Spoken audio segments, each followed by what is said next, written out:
Hari ini saya akan berbagi satu topik yang menarik sekali. Surviving adalah kebangkrutan yang tertunda. Nah, kenapa menarik? Karena kata survive adalah kata-kata yang banyak banget orang pakai dalam kondisi pandemik seperti hari ini. Kita lihat banyak banget industri yang terimpact, mulai dari pariwisata, kemudian event organizer, penerbangan, hotel, dan masih banyak lagi. Walaupun kita sadar bahwa ada industri yang kena impact, yang menurun, tapi juga ada industri yang akhirnya malah thriving dalam kondisi seperti hari ini. Nah, saya juga banyak melihat di story, di Instagram, beberapa orang-orang dengan kata keyword survive, dan banyak banget online course, banyak banget webinar, banyak banget IG Live yang isinya adalah tentang bagaimana how to survive, bagaimana bisa bertahan. Saya tidak mengatakan survive itu salah, saya tidak mengatakan survive itu hal yang buruk, tetapi kalau misalkan saya kasih analogi seperti ini, kalau misalkan kita ada di planet Mars misalkan, dan kemudian kita punya cadangan oksigen, ya, dan itu membuat kita akhirnya bisa bertahan. Nah, kemudian karena pesawat kita akhirnya mungkin meledak karena satu situasi tertentu, akhirnya cadangan oksigen kita hanya ada di tangan kita. Nah, lalu kemudian untuk bisa tetap survive dan bertahan di planet Mars, kita akan mencoba untuk menggunakan oksigen sedikit demi sedikit. Sedikit demi sedikit, sedikit demi sedikit kita coba bertahan. Kita coba untuk buying time, menunda waktu kematian kita. Nah, tapi apa yang terjadi dalam analogi ini? Ketika kita hanya sekedar bertahan tanpa mencoba untuk mencari way out, tanpa mencoba untuk mencari jalan keluar, solusi short term, mid term, atau long term, maka sebenarnya lambat atau cepat oksigen akan habis dan kita juga akan mati.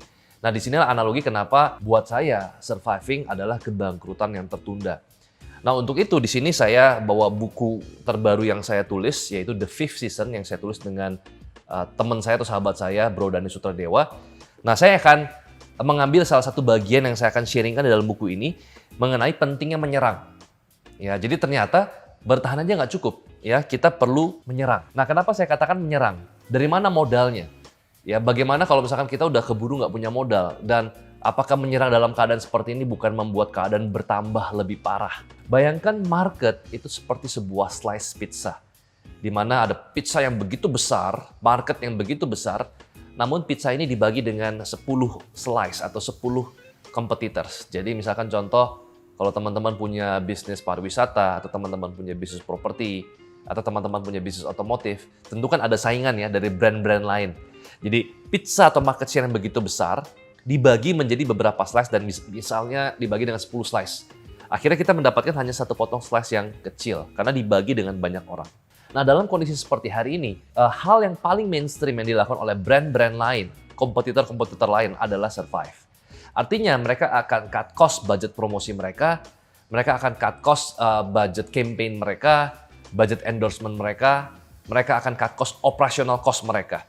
Artinya mereka akan menunda banyak banget launching project. Ini hal yang saya lihat dan saya perhatikan di industri saya di properti. Banyak pengembang lain yang akhirnya menunda untuk melaunching project. Nah, ini merupakan sebuah kabar baik sebenarnya kalau kita perhatikan secara detail. Artinya memang betul dalam kondisi seperti hari ini, pizzanya semakin kecil. Saya tidak mengatakan pizzanya ukurannya sama atau bertambah besar, yaitu naif namanya.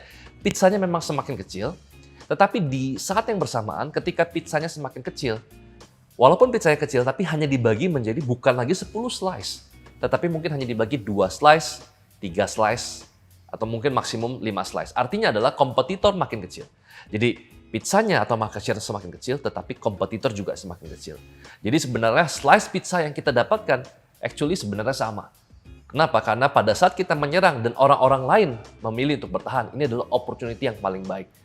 Mungkin kalau teman-teman bilang, itu teori, ya Pak Bong melakukan teori. Nah, saya ingin sharing sedikit apa yang menjadi pengalaman pribadi saya ya di Trinity Land. Jadi pada akhir Februari 2020, ya kita tahu BCA mengadakan namanya BCA Expo, ini event mengenai anniversary-nya BCA. Dan pada saat itu acaranya di ICE BSD City, dan di sana ada banyak banget brand retail dan ada 16 properti developer nasional. Nah, salah satunya ada Trinity Land di sana. Ya, terima kasih untuk BCA, kita dapatkan tempat 120 meter persegi. Kita dikasih gratis tempatnya. Nah, kemudian pada saat itu ada pameran 3 hari, dan setelah itu salah satu petinggi dari BCA, dari retailnya, datang ke kantor kita dan memberikan report bahwa ternyata dari 16 pengembang developer nasional yang hadir di dalam BCA Expo, ternyata penjualan nomor satunya adalah Trinity Land. Nah, ini adalah sebuah kabar baik, bukan? Nah, waktu itu belum ada first case COVID di Indonesia baru ada di China, ya. Jadi itu akhir Februari. Jadi semua eventnya offline diadakan di Ice Base City dan waktu itu kita jual kurang lebih 50 unit. Nah, menariknya terjadi pandemi. Ada first case di bulan Maret dan akhirnya kita work from home, ada PSBB atau semi lockdown saya katakan. Akhirnya banyak mall ditutup. Ya, kita tahu yang tadinya kalau misalkan industri properti itu kan kalau kita pameran properti harus offline ya, karena beda kalau misalkan kita jualan kopi susu, ya gula aren, atau kita jualan fashion retail, mungkin di Instagram bisa kita jual. Tapi kalau properti, I don't think so. Kenapa? Karena orang itu butuh lihat fisiknya, dan harga properti itu nggak murah kan, minimum 500 juta, ada yang sampai 1 miliar, ada yang sampai 2 miliar. Jadi orang itu mesti lihat fisiknya, mesti ketemu baru bisa closing. Nah, tetapi di sini kita harus bisa adaptasi. Ya, kita nggak punya pilihan, mall tutup, nggak mungkin kita meninggalkan aktivitas marketing kita. Dan pada saat itu ketika banyak orang menunda untuk launching, kita justru launching beberapa project baru. Dan beberapa project lama kita buat konsep yang namanya virtual tour.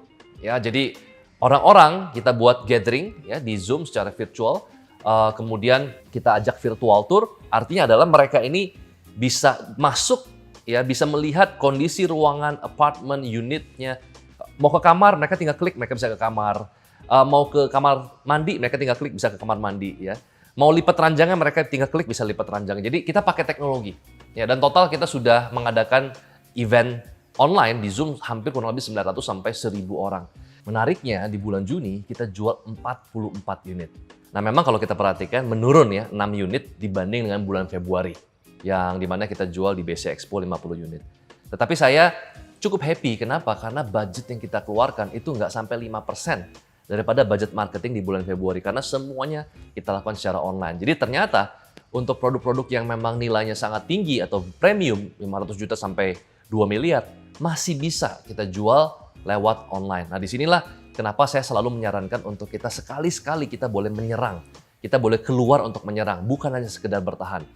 Nah, tetapi di sini saya ingin sharingkan 3 hal, bahwa ternyata menyerang ini bukan hanya sekedar asal-asalan menyerang. Ada 3 hal yang harus kita perhatikan pada saat kita menyerang. Yang pertama adalah kita harus fokus membangun sebuah plan yang relevan instead of plan yang besar. Ya, jadi kita harus fokus membangun plan yang relevan instead of plan yang besar. Jadi setiap orang suka banget bikin plan yang besar. Ya, bikin sebuah event yang besar, target yang besar. Nah, tapi dalam kondisi seperti hari ini, kita boleh menyerang, tetapi juga harus mengerti bahwa harus hati-hati. Bagaimana kalau peluru kita sudah terjerembab, kita nyerang tambah terjerembab. Jadi betul-betul bukan masalah besar kecilnya kok. Menyerang itu kadang-kadang nggak harus langsung kita pukul orang TKO. Nggak harus kita pukul lalu produk kita sold out. Nah, menyerang yang saya maksudkan adalah membangun sebuah plan yang relevan. Contoh pada saat PSBB ini, kita lihat banyak orang ini kan sudah mulai aktif banget di streaming, misalkan contoh seperti Netflix. Dan tiba-tiba orang-orang yang nggak nonton drama Korea, tiba-tiba jadi nonton drama Korea. Nah, untuk itu saya buat plan, saya buat sebuah produksi video untuk project terbaru saya, Comfortable Residence, yaitu The Scott, di mana kita membuat yang namanya home office ala drama Korea. Dan kita shoot video tersebut, kita challenge kepada production house-nya, kita challenge, kita minta talent yang wajahnya mirip orang Korea. Dan kita akhirnya menggunakan jasa dari Han Chandra, itu seorang talent yang memang sangat banget mirip dengan orang Korea. Dan dia juga ngomong bahasa Korea sedikit. Nah, kita buat sebuah plan, kita buat sebuah campaign yang relevan. Nggak besar. Kalau kita tanya, Pak, berapa sih cost yang kita keluarkan untuk Instagram Ads? Sangat-sangat murah.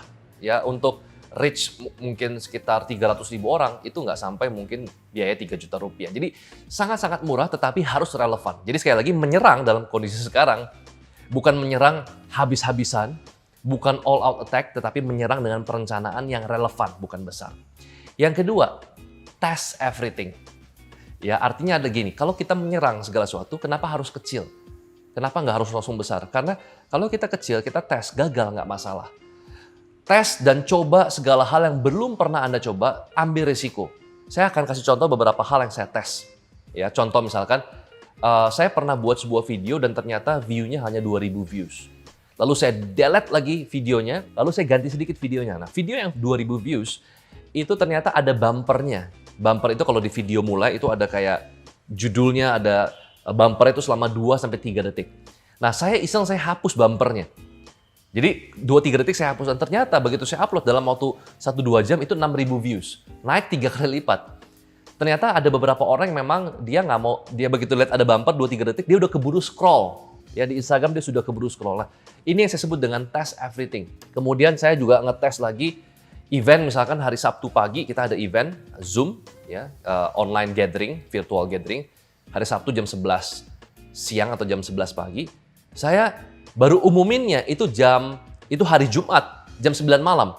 Jadi saya lagi ngetes gimana kalau orang itu kita kasih short notice. Ya ternyata short notice atau pemberitahuan yang sangat mepet.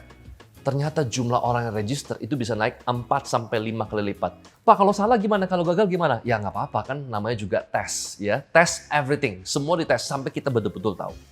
Ya dan di dalam buku ini juga saya banyak cerita. Ya di dalam buku terbaru saya banyak cerita bagaimana saya tes sebuah account ya, sebuah konten yang bisa masuk ke dalam explore, bagaimana kita meng-create hype ya di the fifth season. Nanti saya akan cerita lebih banyak lagi.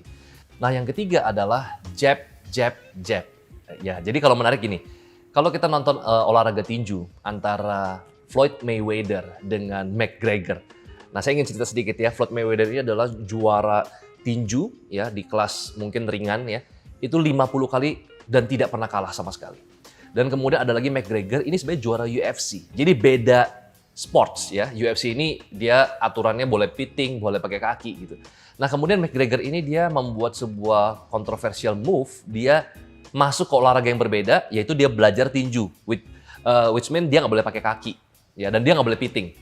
Nah kemudian memang betul McGregor ini lebih muda ya. Dan akhirnya ini menjadi the fight of century. Ya, ini pertandingan paling besar dan ini saya pun juga nonton live dengan teman-teman saya.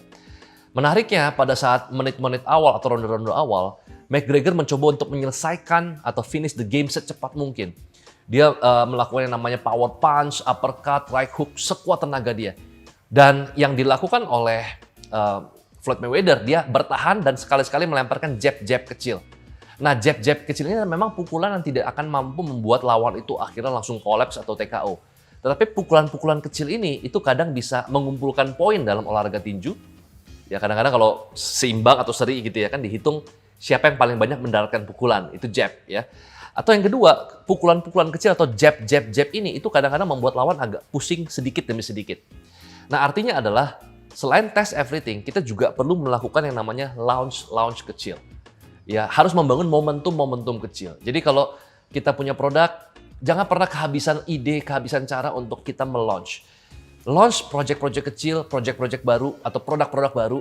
Ciptakan katalog-katalog baru mungkin every week atau mungkin every 2 weeks. Jadi kita selalu ada momentum-momentum kecil. Jadi di era sekarang, udah nggak tepat lagi kita membuat sebuah gelombang dynamite yang besar. Udah nggak zamannya lagi kita bunuh nyamuk dengan bom nuklir. Nah, dari tadi saya pegang buku ini, pegel juga. Ini buku yang saya tulis di masa pandemik dan saya kasih judul The Fifth Season atau musim kelima. Nah, kalau kita tahu bahwa memang musim itu kan ada spring, summer, fall, dan winter. Ya, ada 4 musim. Tapi ada musim kelima di mana segala sesuatunya itu anomali. Semua serba anomali, semua serba abnormal. Ada pandemi mungkin, ada global financial crisis, dan masih banyak lagi, ada new normal. Nah, gimana sih cara kita react? Gimana caranya kita bisa survive dan thriving? Jadi bertahan dan juga bagaimana kita bisa menyerang di musim yang kelima. Nah, teman-teman bisa pre-order buku ini. Kita akan buka pre-order batch 1 dan batch 2 itu sampai tanggal 30 Juli ini. Apa benefit yang teman-teman dapatkan dengan pre-order buku The Fifth Season untuk batch 1 dan batch yang kedua? Jadi kita mendapatkan privilege bekerja sama dengan mentor gue, sebuah aplikasi yang men-summarize buku-buku bestseller dunia. Ada 150 buku lebih yang di-summarize. Artinya kalau misalkan kita baca buku 200 halaman, 1 bulan mungkin nggak selesai, mentor gue men-summarize dalam bentuk audio hanya 15 menit. Dan teman-teman, kalau misalkan teman-teman pre-order buku The Fifth Season, kalian akan mendapatkan free access 3 bulan di aplikasi mentor gue senilai 300.000. Jadi beli 1 buku seperti dapat 150 buku bestseller. Nah yang kedua, kita juga akan memberikan sebuah bonus yaitu 60 minutes online training bersama dengan saya dan juga Dani Sutradewa khusus untuk orang-orang yang pre-order di batch 1 dan batch yang kedua. Don't miss it!